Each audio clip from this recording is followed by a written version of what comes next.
It's Shirley Miscavige!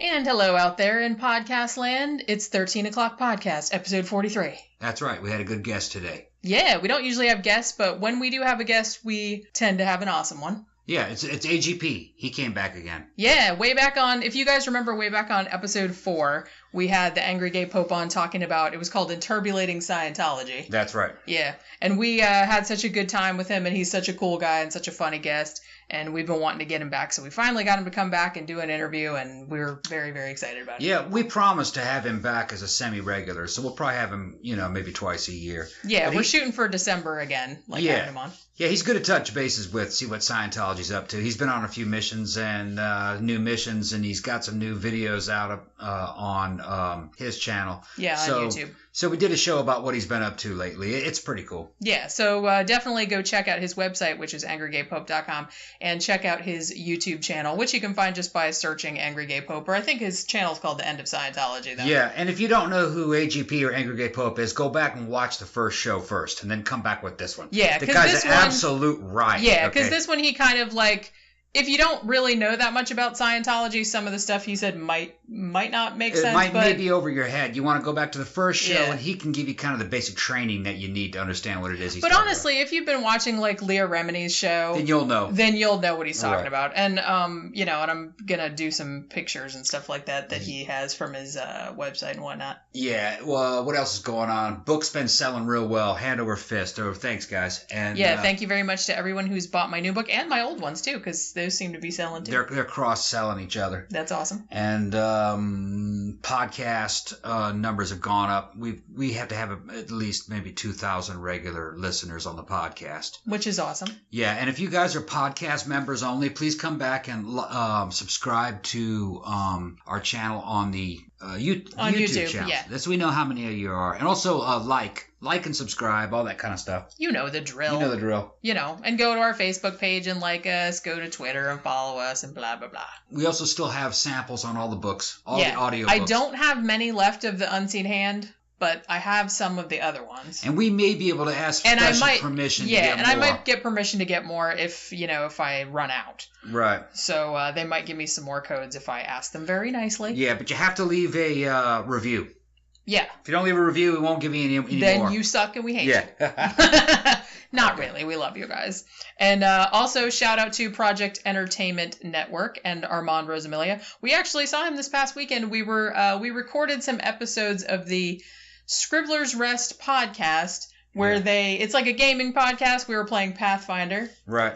So it's like, you're doing like a role-playing game and you're just kind of dicking around, and they recorded and everything. It was fun. It was really fun, and I had never played Pathfinder before, but I think we did okay. I killed a couple monsters. I did okay. Yeah. I supported the team. Is there anything else we got to tell them about? I don't think so. I think that's probably all the housekeeping we got to do right now. Let's go ahead and start this show. You guys are going to love this one. This was really funny. Yeah. So listen up. The interview with the Angry Gay Pope. All right, AGP. It's been a while, man. We haven't had you on the show for 9 months, huh? Yeah, it was episode 4. Yeah. Yeah. We've been busy. My friend I met, Nasty Nathaniel, and I have been doing videos together, and he's been involved in Cop Block and doing things, going to police and other locations and doing what Scientologists call a loud investigation of them and poking them and seeing what happens. And I go, it's much more fun to poke Scientology, because then they'll get 10 times more cops here for you. You just poke the cops and you poke them. So hold on, back up. So you're actually protesting the police that are associated with Scientology? Is that what you said? Yes, you put them in an uncomfortable situation. I just posted some videos at my website, angrygaypope.com, this weekend of some police we met in San Bernardino County, California, outside of Scientology's, quote, secret vault, where some of their highest level operatives may be stored in a kind of permanent concentration camp. And they were all so uncomfortable. And although it was a misdemeanor trespassing charge, there were 5 cop cars, no, I'm sorry, there were 4 cop cars, 5 deputies. One of them was as a supervisor, and they detained us for like 20 minutes, half an hour, or whatever. And we said, you could find these missing Scientologists in this time if you had devoted this much manpower to that, which is amazing. Like human trafficking is a felony. Okay. Just a little bit. Okay, can you back up and explain? 20 feet that we're 20 feet from the spiked fence, It's like you don't have to be Nancy Drew to investigate this. Officer, doesn't this look suspicious? Okay, can you back up and explain to the audience briefly what it is that you're talking about? This is a secret Scientology gulag base, right? Yes. So it's unlike most of Scientology, which I protest, which is in Hollywood or maybe even Riverside. This is in San Bernardino, in an isolated outpost. At Rim of the World, it's called.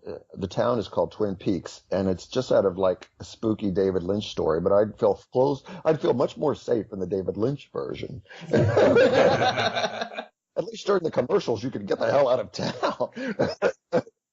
So, how many raids have you been on in the past 9 months? I would say raids being protests, I would say one every like 3 weeks. Yeah, anything to report? Yeah, so the big deal started in January when my protester, Nasty Nathaniel, wanted to go to the Inglewood Ideal Org so bad, and he kept talking about it. And it's like the Inglewood Ideal Org is a place that the church established in Inglewood about 5 years ago. And they own a beautiful building there, and then they own another beautiful building in the area that's like an auditorium. And he wanted to go there, and it's like been on my checkoff box for a long time, but I haven't been there. I could have gone to the opening, but I didn't because they know that you're coming when there's an opening. So the police and everybody is front loaded against you, so I don't show up for those a lot. Yeah, I saw the video. I saw the video of this one. It's awesome. They even have this particular. It's almost kind of like it's blatant, almost blaxploitation going on at that particular org. It's like, what do black people like? Fried chicken. Let's throw fried chicken at them while we sing, Roller Boogie from the 1970s or something. They even had a fake black preacher up there, but instead of, and the guy's going berserk, and instead of talking about Jesus, he's talking about something Scientology. Yeah. Up the crowd. And then people with batons and banners do cartwheels and the whole event's over. Yeah. And they don't put that out there. So I had to pull that off of a video of some guy who was affiliated with some of the musicians and actors they hired for it. And he took it because otherwise they don't allow that. And I think it might even still be up. But yeah, I grabbed it. You got to grab that stuff because they won't promote it or show it. And there's no other way to see it. And that was the opening. And we showed up like 5 years later on Martin Luther King Day. So just by coincidence, it was Martin Luther King Day. And I'd like to think it was such clever marketing that we knew that the church would all be out marching in the Martin Luther King parade with like a bunch of white hypocrites and leave them like nest unguarded. I would love to say that was our whole total plot, but like it was just dumbass luck. I'm like, there's a Martin Luther King Day parade?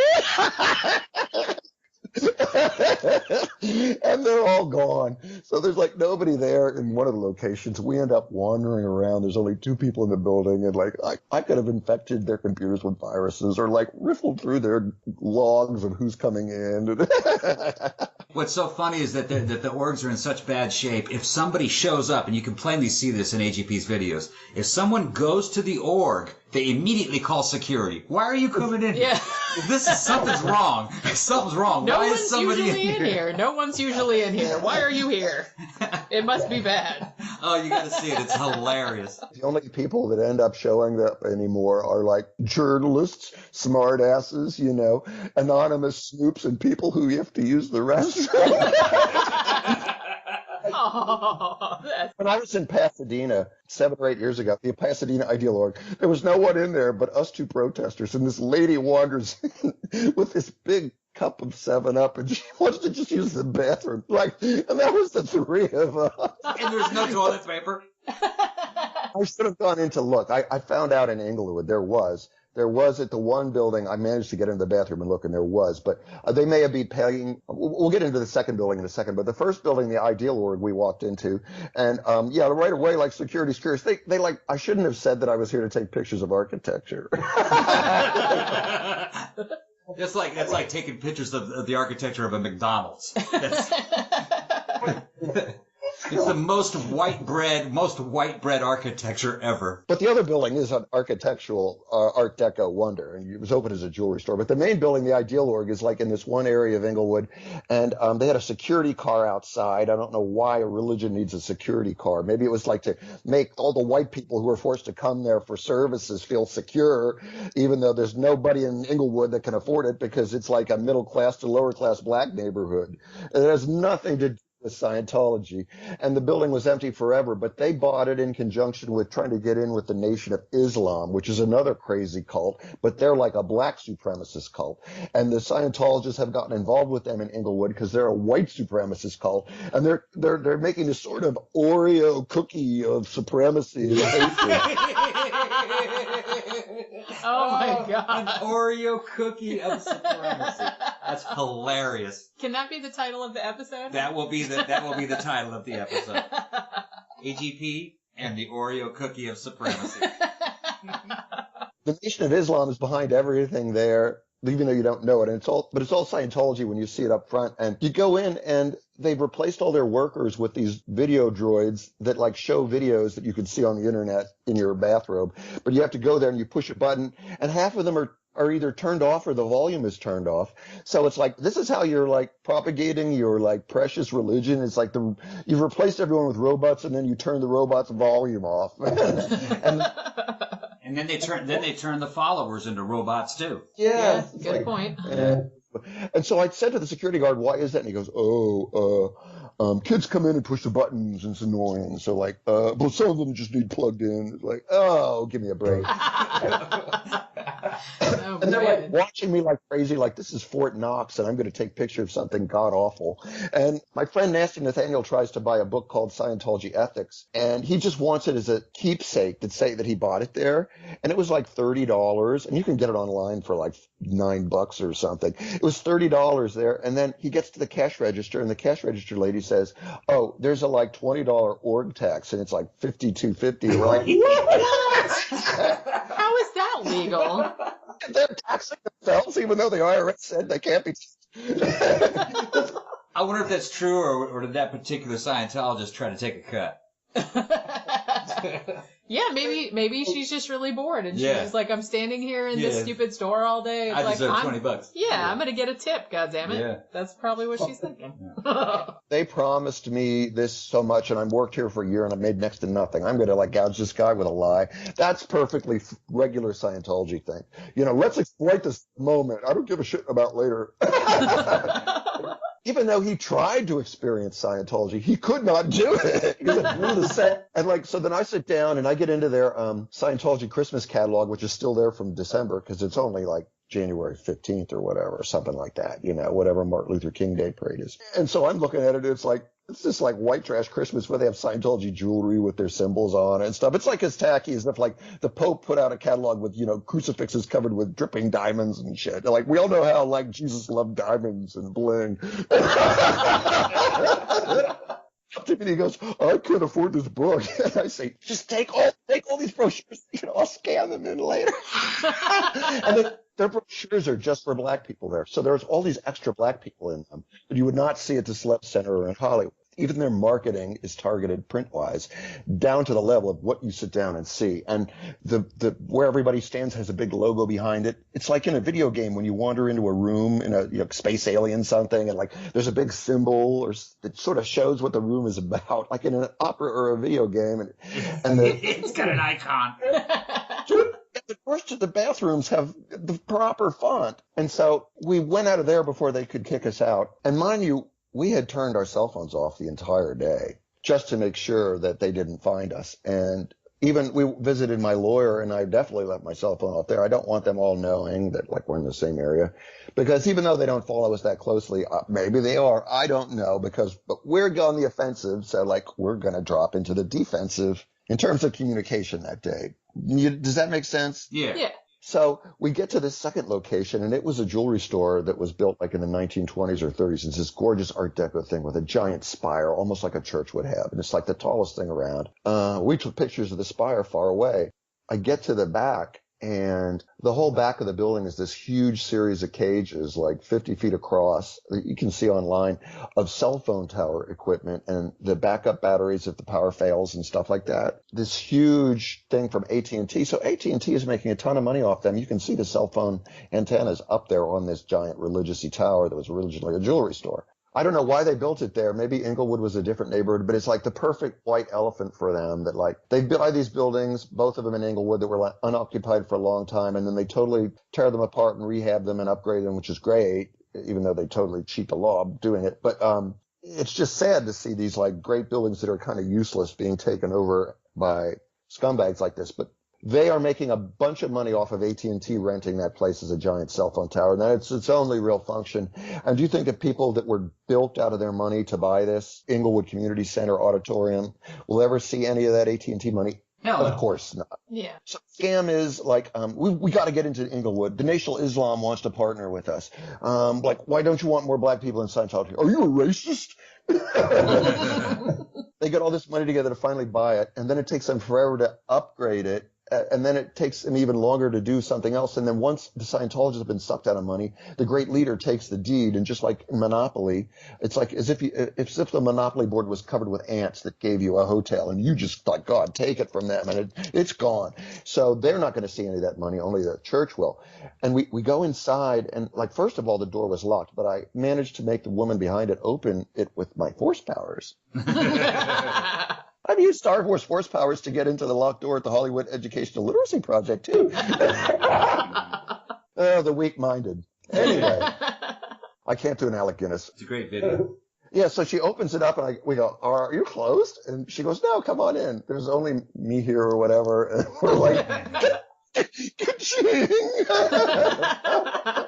And we go in, and like, she says, sign in and do our welcome form. And so I give them bullshit information. And it's a shockingly beautiful building with this unbelievably hot mural. We walk in and we go like, wow, it's like you walk into like the Jurassic Park building, you know, when the movie starts, and it's like, whoa. Wow. And they have a beautiful mural that has no Scientology images in it, or L. Ron Hubbard or symbols or anything. And it's all about jazz and black people, and it could be any building's mural. So they don't have to chip it out when they sell it off later to big profit. And she takes us past the typical video bots and stuff like that. And I'm stoned out of my mind on marijuana that my lawyer had puffed into my... I got stoned at my lawyer's before we went there. He said, for sure, like, dangerous de la marijuana. It's like, oh, I don't speak Spanish. It's like they have anti-marijuana crap in multiple languages. So she puts us in front of the video bot that we saw at the other place. Again, the like volumes are off and stuff like that. And she leaves. I have Nasty Nathaniel sit there because I can't stand to look at the fucking video. It's like throwing holy water on my ears. I've watched them. I've edited them. I don't want to see them again. It's like they're real life. Like I don't want to hear about L. Ron Hubbard, who was born in he was riding Grange Broncos when he was only 3 years old. What the fuck? Killed 5 Indians when he was only 10. And so Nasty Nathaniel is new to this. Like he has a thicker skin that can tolerate it more. And I walk back in the back, and it is like Jurassic Park. There's this lost world of like nobody there, exhibits and things. And I went in the bathroom, and they had toilet paper, which was probably paid for by AT&T, your local cell phone, which is one of the reasons why. And then Nasty Nathaniel's like, he's going to turn his cell phone on. It's like, no! Put a flashbulb on your head and say, look at me. We spent our entire day getting off the cell phone grid so they can't track our whereabouts. Yeah. Well, not this church, but the sleazeball guys they hire. Right. And if something big enough goes wrong, they kick the message up to the next person, who kicks it up to the next person. Within an hour, Miscavige knows. I don't know. Yes. What has he got to do all day? He already plays video games all day. That wouldn't surprise me, actually. I noticed up through your videos that you have a new cutie. His name is Captain Handsome. Captain Handsome. Yeah, Captain Handsome. You seen him? We'll get to him in a minute, but I just want to finish this story. So, like, they have toilet paper, so that's good. So then Nasty Nathaniel and I end up going downstairs, but first we turn on all the computer display video bots to make lots of noise so they won't hear what we're doing. And it sounds like we're consuming something because she's just sitting at the front desk like half a mile away in this gigantic building that's empty. And we go downstairs and, like, there's all the Scientology places you see in the videos, but it hasn't been used in 5 years. And there's like the rooms where they sit next to each other and stare at each other. And every room has a big symbol. One of the rooms had actually a symbol of black people on it. It's a sculpture. Each room has a major expensive sculpture that goes into the back of it. Like there's one room that says the Way to Happiness room, which I don't know why it needs a room since it's a brief brochure. They're like, what do you do? Stick people in there at gunpoint and make them read it or something? And there's a nursery. Oh, God. That creeps me out. Yeah. Well, if they never use any of this stuff. That's true. Yeah. They do. Mostly it's Scientologists who've been brought from rich white places to come here and are forced to do stuff. But the Nation of Islam has also had big events here. And Mayor Eric Garcetti and the chief of police, what's his name? They showed up and it's just sick. But I go to some of my Scientology protest buddies who I said to one of them who was on Leah Remini's show, I said to him, how can they do that? It's just gross. It's just awful. Both those organizations are awful. And it says Scientology right in the front of the building. He goes, they have various constituencies. This was a event where gangs were brought together like the Crips and the Blood to like bury the hatchet. So the Church of Scientology gets credit for hosting it. And I mean, they get credit for doing those things, but they and the Nation of Islam are just like Looney Tunes nutcases that have to be stopped at any time you can. Yeah. And so we left that one, and the whole music was Jurassic Park. And I used to get in trouble making videos where I just steal the music from Jurassic Park, even though they don't care because it's an ad for Jurassic Park. Yeah, the James Bond movie songs are all songs with the name in the thing. So like Live and Let Die makes you want to see the movie. So give the fucking song away. Right. But you can get into copyright problems. So now I just go and I do like Jurassic Park cover. And all these people have done these beautiful versions of a certain song, and I can use it all through the video in different ways, so that you get like you end with the heavy metal Jurassic Park, and another way he's doing Jurassic Park on the zither, and it's very like childlike and touching, like.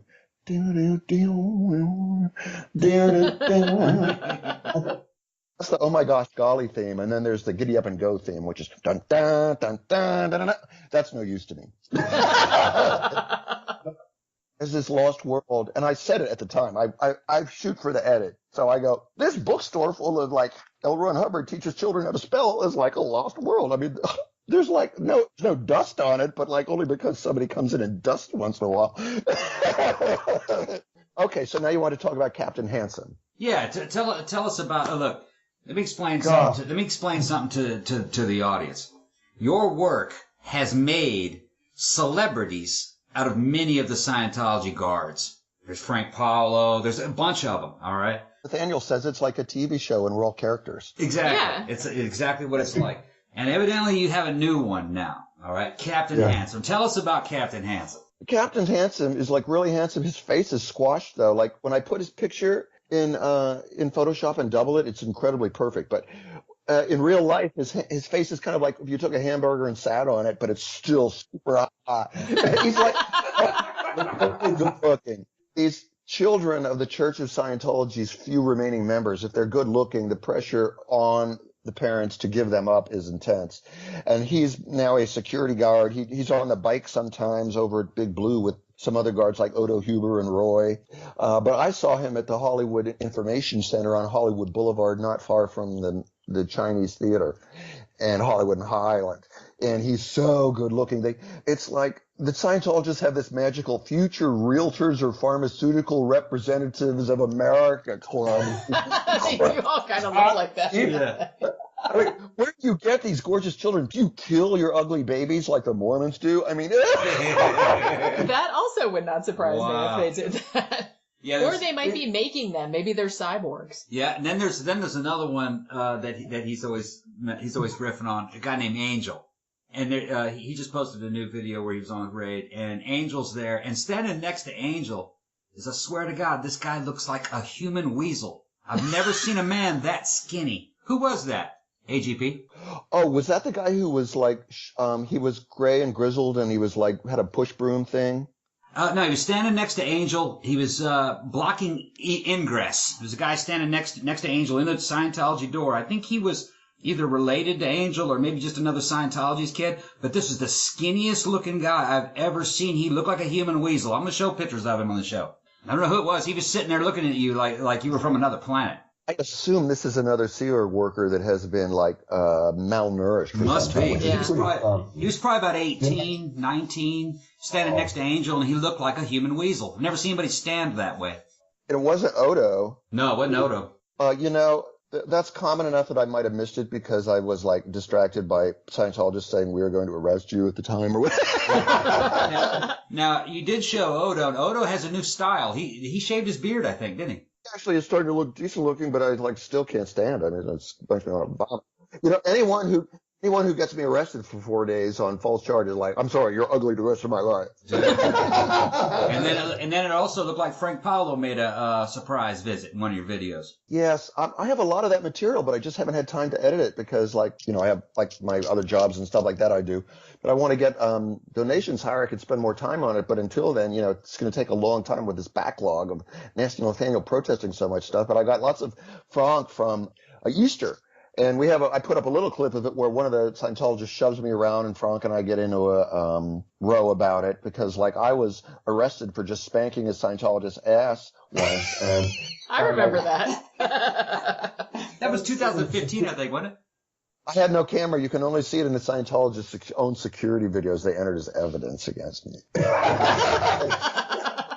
You can imagine what the DAs are saying when they're boring lives and this crazy crap comes along. They're like, ho, let's give it to the gay judge. Okay. And on that note, we need to take a break, so we will be back with the Angry Gay Pope in just a few minutes. Watch out. There's a new terror taking over kitchens around the world. Thrills, chills, mad cooking skills. It Cooks, a weekly podcast brimming with recipes, tips, food finds, seasonal specials, and guests galore. Hosted by horror author Amber Fallon, hey, that's me, a foodie with over 20 years experience cooking, baking, and generally making a nuisance of herself. You've watched Food Network, you've read cookbooks, but nothing can prepare you for It Cooks, coming to a device near you. Subculture Corsets and Clothing is our favorite store for unusual clothing, shoes, and accessories. They offer a wide selection of men's and women's clothing at great prices. Subculture also offers a cool selection of shoes and accessories. Steampunk, gothic apparel, retro, corsets, and so much more at Subculture Corsets and Clothing. Check out Subculture online at subculturecorsets.com. That's subculturecorsets.com. Make sure you use the discount code 13o'clock for a 10% discount. Subculturecorsets.com or visit their store in Jacksonville, Florida, just off I-95. Ladies and gentlemen, Project Entertainment Network presents the Mondo Method. Introducing the mentor, he's the greatest manager of all time, Mondo Guerrero. And parts unknown, up-and-coming superstar, the Great Buddha. Okay, so their names are really Armand, Rosamilia, and Chuck Buddha. And old man Armand is going to teach Whippersnapper Chuck how to write a book. And maybe you too, while they're at it. With marketing morsels from Aaron Sweet Almahari. Exclusively on Project Entertainment Network.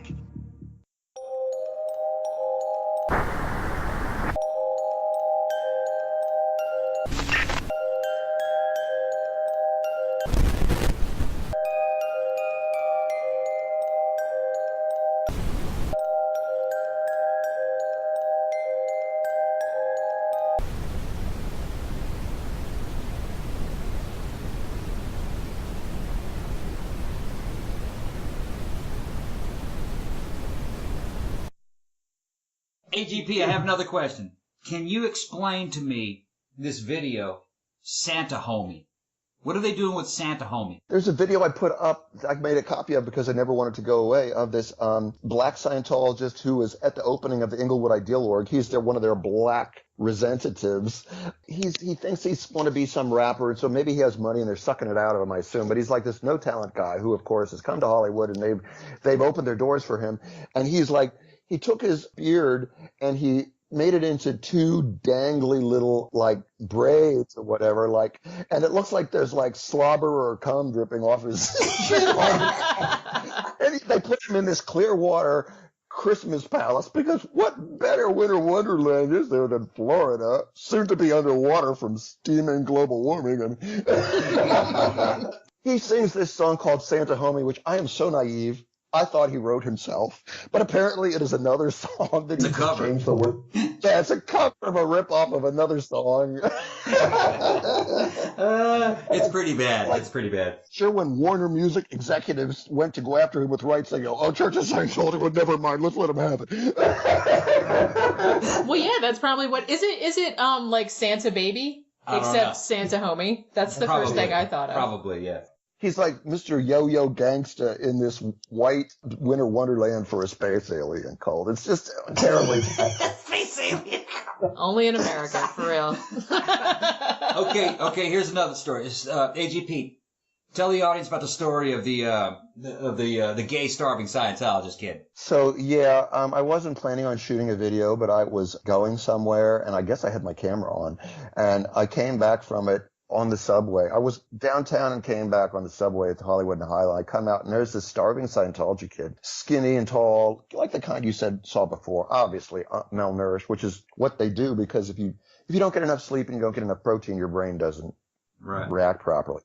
The downside is you become really stupid and you have to be told 8 times what to do. So like I've watched Scientologists who are angry talk to me like Ava Paquette, one of their lawyers, she'd like talk to me like I was an idiotic moron who had like, like an attention span of 4 seconds because I'm about to pass out or whatever. Yes, like you work for free and you haven't had enough to eat, but you're still going. And no, you're an idiotic moron. I can't get you to do anything properly.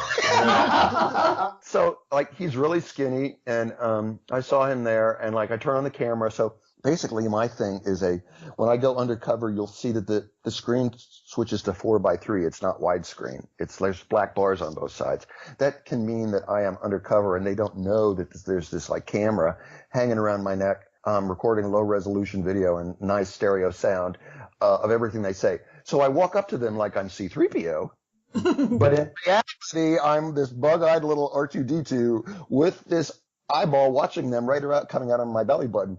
Everything I do involves distracting them so they don't look at that while I manipulate the camera, like tilting it up or down or whatever, or taking pictures. And he just completely fell for it. And this guy was giving out brochures, even though he was clearly being punished and wearing all black and looked horrible. And he's probably sent out there maybe to make amends or to maybe, instead of being on the gulag for a little while, you can be a body router, which is one of the lowest jobs in Scientology. So you'd have to be really low to be excited to be handing brochures out and stuff. Brochures which most people throw on the ground within 50 feet if they take them at all. I made sure to get him in trouble and point out to him that I'm a major protester, a suppressive person, an SP, and that L. Ron Hubbard said you shouldn't even be talking to them and like you're doing it. So the great leader has all these rules for what you should do and I know what they are and he wasn't doing them. He goes, "Oh, but I like you." What I like to do is I take these little glimmers of humanity and creativity or protest and spunk that they may exhibit and just crush them. Okay, let's talk about Scientology, AGP. The more on camera that I identify myself as the enemy and they engage with me as a human being, the like worse it is for them later. So it really crushes that last bit of I'm a person right out of it. AGP, let me ask you a question. If a Scientologist has sex with somebody, are they having sex just with that person or with a whole bunch of other people also? They believe in these hyper realities. Can you explain this? Well, first of all, with Scientologists and sex, I mean, when you're a public Scientologist who just goes into church or whatever and comes back, they want to hear everything about you, even had a boob job or who you slept with. They want to know everything, your sex life, your sex peccadillos, so that they can blackmail you and so that they can connect with other Scientologists that you're sleeping with and know everything that goes on about everyone at their most personal level. Then the second level of sex is in the Sea Organization, which is their priesthood. You can't have sex with someone who's outside the Sea Org. And if you do and find out that people have done that just to get kicked out because they want it out. One guy went to a strip club in his Sea Org uniform dressed like a sailor and told them all about it loudly so he could get kicked out. Ironically, that's the easy way. If the hard way is I would like to leave and then they tear you apart for 6 months and you don't leave anyway. So sex in the Sea Org is very limited and you're not allowed to masturbate and you're not allowed to date people outside the Sea Org, but you never have time to meet anyone of the opposite sex in the Sea Org anyway. So like it's a massively sexually repressed, shame on you for masturbating. People are sleeping around behind the scenes and breaking the law constantly because the law is so stupid and phony. So that's another level of sex in Scientology. And then the final level, as we get down into the level of dynamics of S1s and 2s, sex in Scientology is like each person is not a person. It's a ever reincarnating thetan. So you are all the people you were in the past and might even be in the future. So like they tell everyone that everyone was basically Luke Skywalker a long time ago in a galaxy far, far away, because it could be in another galaxy, and the galaxies are huge. A number of people or things you could be on different planets as your thetan spins around. Why, when you die, I believe that your thetan orbits Venus a couple times. I'm not kidding. I told you L. Ron Hubbard, the creator, had the rules for everything, but I'm not here to badmouth L. Ron Hubbard. But because of that stipulation that everybody is a reincarnating being, each reincarnation is like a little unit in a centipede. So when you have sex with that person, you're theoretically having sex with all the people that they were in the past, which is like more legs on a centipede. So we aren't just one human being. We are like a centipede, and you're only experiencing one little segment of this centipede with its two little legs, and then you put it all together, and there's like 400 legs. Ooh, dirty. I think it's funny. So you're not just having sex. It's not just sex. It's more than that. It's sex with a centipede. Yeah, I think I saw that movie. I don't want to see that movie again. That's hilarious. One thing I've noticed Scientologists, even like ex-Scientologists, they believe in what they call the tone scale, even if they don't realize they do. I guess if you become a Scientologist early on, it's hard to get this thinking out of their heads. Yeah, one of the benefits of Scientology is that it claims to be scientific, which means dividing things into scales and groups and individually understandable concepts instead of vague things like love. What does that mean? So the tone scale is their way of relating to people, kind of like some people use horoscopes. And instead of being a Gemini or a Leo or whatever, you're an up and down on this thermometer that gets better the higher you go and worse the lower you go. And so I'm 1.1 on the tone scale as a homosexual, which means I'm really scummy. And each one has a position. Like 1 is like a position of danger, and like 72 is a position of hooray. I mean, they're conditions. And like when you see Scientologists protest and they go over to other Scientologists, they go, because of what we're doing today, you're going to a lower condition. Yeah. Which means your rank on the tone scale, and they all have one, is going to go down, and you'll be treated like a certain way. Like if you're in a condition of treason, like you are like probably locked in a medical waste incinerator for 5 months at a time while they drug your food until you want to starve yourself. Someone like me who's an outsider who's 1.1 on the tone scale is like considered a homosexual and just a degraded being, a DB. It's just horrible. And someone like Tom Cruise who's clearly gay, and I'm not going to get into that today with all some other time. I slept with the same prostitutes his people have slept with, but I slept with them for fucking free. Burn.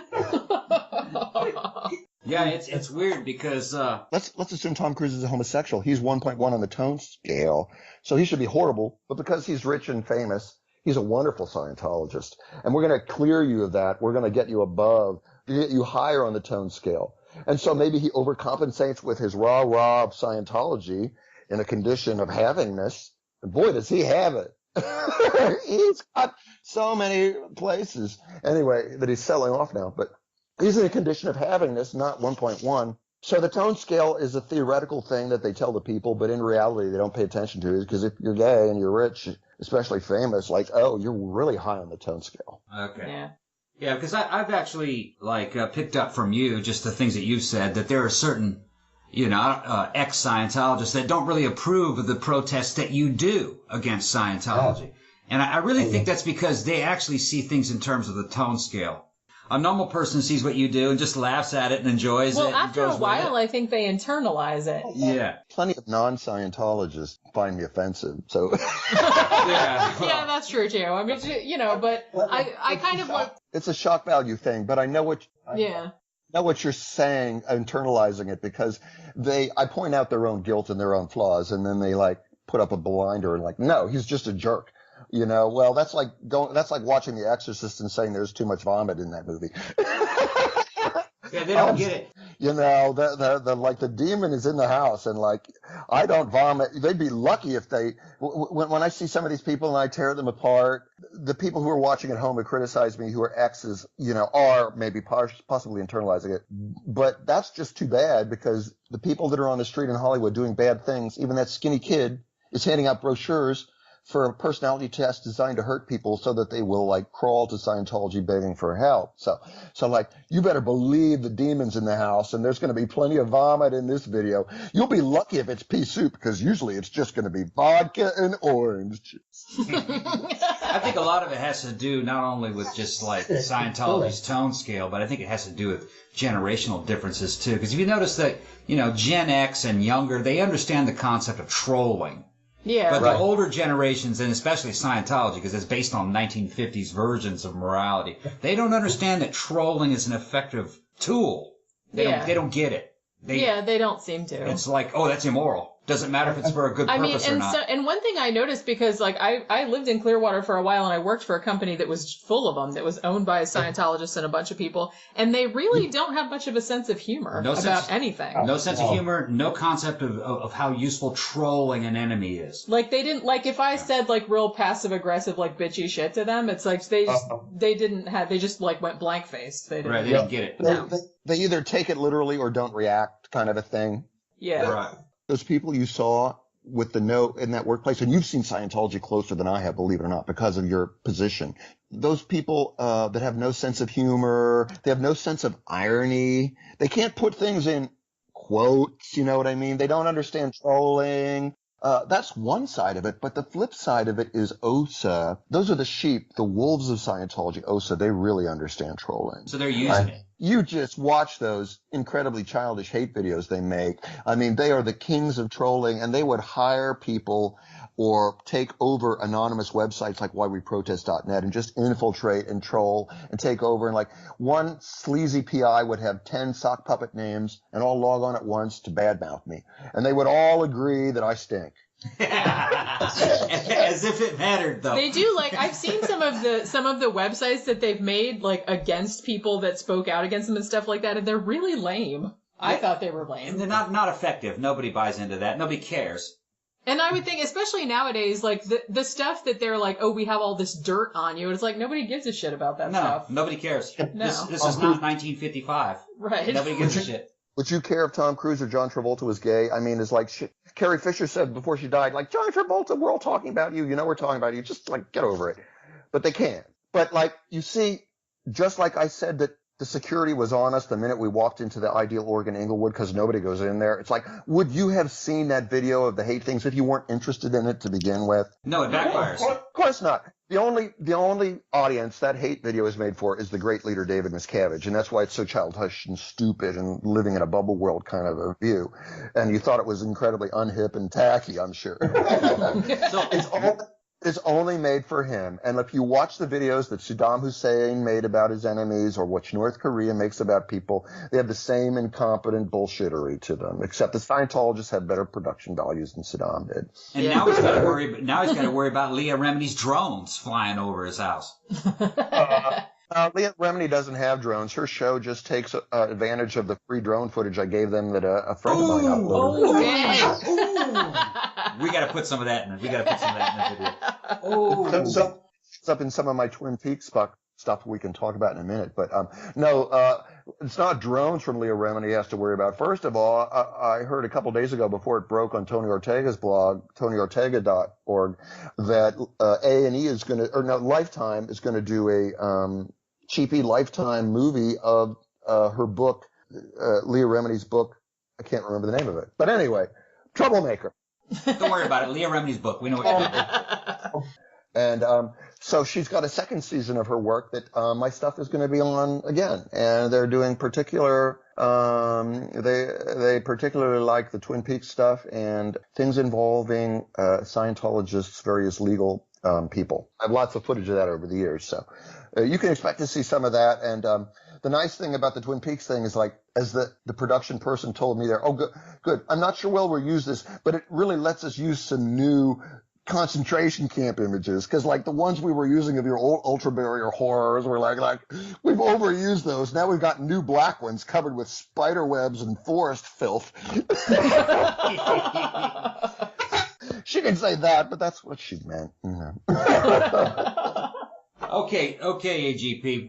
What do you want to talk about? Lay something on us. So, Nasty Nathaniel, and if you go to YouTube and search for Nasty Nathaniel, you can see his anti-cop videos. And a lesbian protester named G.I. Jenny, who's an ex-Marine, we all drove out to Twin Peaks, secret base where church leader Shelly Miscavige is allegedly stored.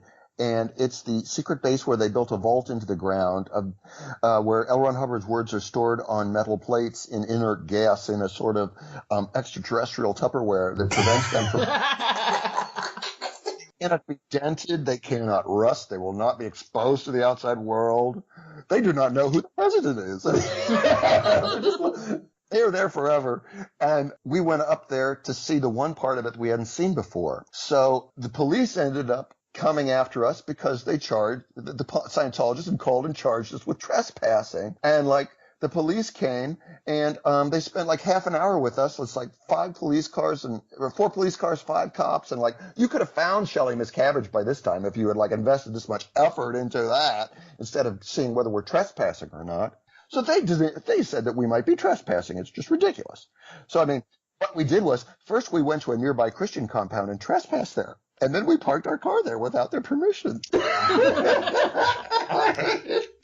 Because G.I. Jenny had discovered that if we park there, we can sneak through the woods and see the one part I haven't recorded yet by trespassing on their property. They own this big woods. But there were no trespassing signs. I saw one sign that was really faded that I think said, "Don't dig here because there's an underground gas line." But there were no trespassing signs, even though I knew the property was Scientology. They don't say so, so it's not trespassing. Is it? So then we get to the bottom, and then there's a no trespassing sign right on this big scary fence full of spikes and ultra barrier, which is 3-inch long aluminum porcupine quill things. Unfortunately, that no trespassing sign was not large enough and did not cite the proper California code. Therefore, it's an illegal no trespassing sign. So we're still not trespassing. If they had put up a legal no trespassing sign, teenage yahoos would be there all the time bothering them because it draws attention to it. And like eventually people, hip teenagers in Boring Town figure out what's fun to do in their neighborhood because there's nothing else around.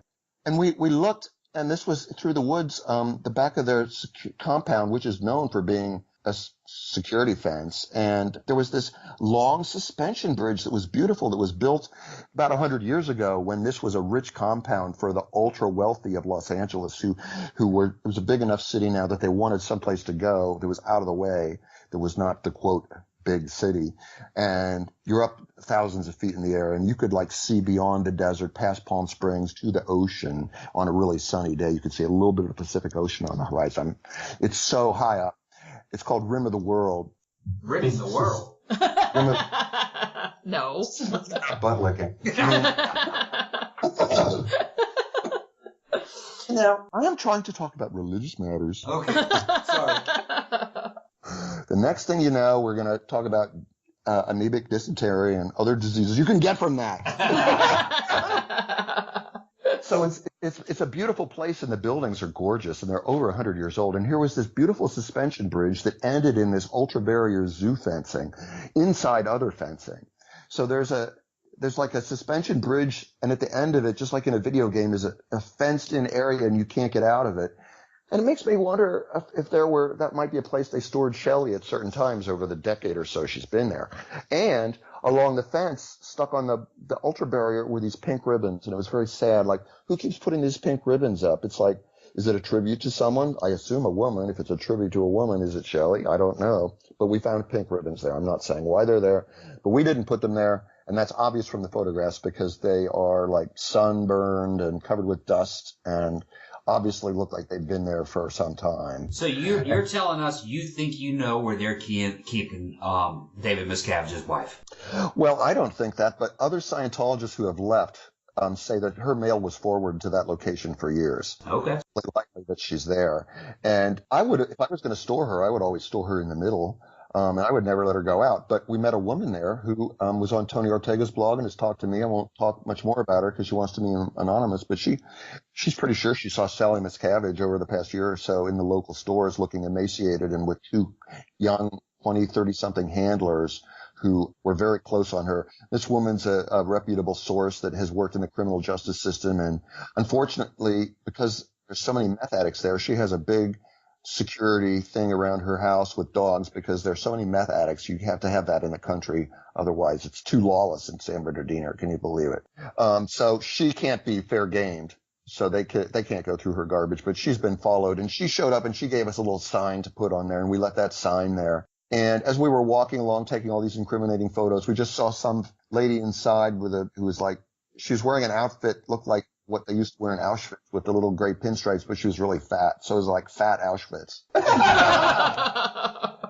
Oh, man. You cannot leave this place, but it's a rich place and we're full of money. And so like, you're going to get fat here because you can't walk long enough in one direction to lose weight. And the police came. First we trespassed onto some of their area and took pictures that were very incriminating. And then the police came and they said, they said they were going to charge you with trespassing. Were you trespassing? And I said, no. Mostly true. And like the good news is, well, the bad news is technically we were trespassing as I knew what I was doing all along. But the good news is that we didn't do any damage. We're just taking pictures, and they didn't properly document where you're not supposed to trespass. And no police report was filed, despite the fact that there were 5 cop cars there. So, like, I can say this, that their legal department is now writing all this down. I trust you because I haven't talked about this until now. And I haven't even run it past my lawyer. But the point is, they can't do anything because the main nastiness of trespassing is like they told us to leave in that area. We left. But we didn't break anything, touch anything, steal anything. We went through their forest, but we did not take any wood. That's a big deal in California. Like, if I would take a piece of wood out of there, that would have been more serious. Or if I had taken one of their oysters, that would have been very serious because there's these big trespassing laws in California about you can't take oysters. And I'm like, well, we're like 50 miles from the coast and up here so high. There's snow on the ground. No oysters. So I can say, yeah, we broke the law. Yeah, we trespassed there. What are you going to do about it? What are you going to do about it? They're going to change those signs. They will change those signs. They've probably taken those little pink ribbons down. They're going to put up much more fencing. And when I was there in 2010, they afterwards planted so much fencing. They have double gates now. It used to be when I walked up there the first time, they had a gate. You could just walk up to this big glass window that was, bullet resistant and talk to whoever's inside through a microphone. Now they have a second gate, so you have to go through the first gate. And there's all these plantings that are, guess what, thorny and painful and large. These have been growing for 7 years.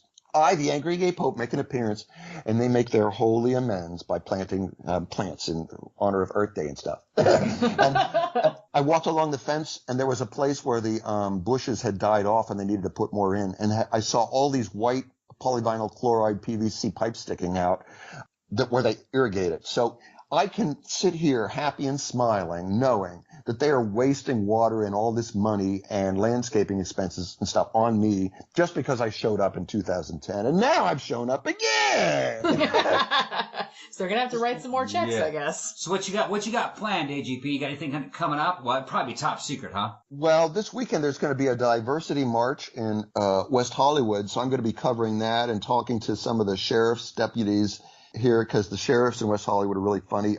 It's really funny, that kind of stuff. And that'll be a more festive video. But so I've got Nasty Nathaniel at Gold Base, where a police officer supports Scientology. And that's going to be a big show that is – nobody's protested at their home world, which is Gold Base in Riverside, California, where they have a big movie studio in a long time. So I'm using that as an excuse. There's a wonderful clip show that's going to be all about that place, using Nasty Nathaniel and his friend in it as the police stumble around. And what they do is they just call the police willy-nilly and throw mud at the wall. And they said someone's fighting in the street, and the CHIPS officer arrives, and there's just 2 guys there. Meanwhile, Nasty Nathaniel is dressed like a terrorist, which did not help, okay? You do not dress like a terrorist protesting Scientology. There's a reason why I wear a rainbow shirt, fuzzy blue pants, a pope hat, and a spooky mask. I mean, do not look conventional or a terrorist. Okay, AGP, why don't you go ahead and plug? Okay, so AngryGayPope.com is my website, and you can find links there to if you want to become a patron or donate to help me fight Scientology. It's Patreon, patreon.com/AngryGayPope. And if you go to YouTube, just search for Angry Gay Pope or Google Angry Gay Pope, also on Facebook and Twitter. But the main deal is AngryGayPope.com, where you'll see the history of everything and the detail, along with pictures and video links to YouTube, which is my also other really big thing. I have over 400 videos on YouTube going through the years. You can see Scientologists aging before your eyes. While True. I remain magically youthful by remaining off camera. That's the secret right there. That's what you got to do. Well, thanks so much for having me on, guys. It's always fun to catch up with you two Florida hipsters. Yeah, and it's good to have you back. It's been 9 months since you've been on. We got to have you back on before the end of the year, too. Yeah, let's see. July is a big protest month. That they have a lot of things that Nasty Nathaniel wants to go to, and then in November, you've got the Christmas parade and the opening of, hopefully they'll have L. Ron Hubbard's Winter Wonderland again. And that's always a cornucopia of interaction possibilities. So by the time we get to December, it'd be perfect. So why don't we say in December? Because that's about 6 months from. Yeah, that sounds good. You know how to contact us, and when it goes down, just drop us a line. We'll have you back on, because I know the audience loves you, and they're going to want to catch up with you. So much. End of comm line. And end of comm line. See you, AGP. Okay, and that was the second interview that we did with the Angry Gay Pope. Yeah, we'll have him back again. And we'll definitely have him back. We were talking about having him back in December, which I think is... Yeah, he's a funny guest, and everybody seems to like him. Yeah, he is a very funny guy. Yeah. And like I said, check out his website, angrygaypope.com, and check out his YouTube channel. He has hundreds and hundreds of very entertaining videos up there of him trolling various Scientologists and going to their secret bases and taking pictures of all the weird security measures they've taken. And whatnot. You can just sit there and binge watch for hours. He's good video. Because Scientology are unbelievable, man. Like all the weird security. You'd think it was Fort Knox up in that fucking place. I swear. They're crazy, for real. And like I said, I think I mentioned it on the first show, but I used to work at a company. I used to live in Clearwater, which is their big hub. Yeah. And I used to work at a company. It wasn't like a Scientology church or anything, but it was a company that was owned by Scientologists, and a bunch of people that worked there were Scientologists. So that's what we were talking about in the interview, that I had worked there with them, and I only worked there 8 months, and then I kind of ran away screaming because they were so nuts and I couldn't take it anymore. Yeah, you talked about that on the first show. Yeah, so I think I mentioned that before, but in case you're too lazy to go back and they'll watch it. They'll watch it. Okay, so anyway, gotta plug anything else? Books. Yeah, buy my books. Yeah. Review my books. And if you want a free copy of one of the audiobooks, contact us and we can get you something. Yeah, and go to our Facebook page, 13 O'Clock Podcast. Go to our Twitter page, which is also 13 O'Clock Podcast. Like, follow, blah, blah, blah. You guys know. Oh, and go to Zazzle.com/13 O'Clock Podcast for the shirts. Well, shit, I don't know what else. Oh, shirts. T-shirts. I just said that. Okay. Bye. Reach out your hand and follow me. I have the code to the key to the secret of space. It's neurotology. Religion and science intertwined. Aliens live inside of our minds.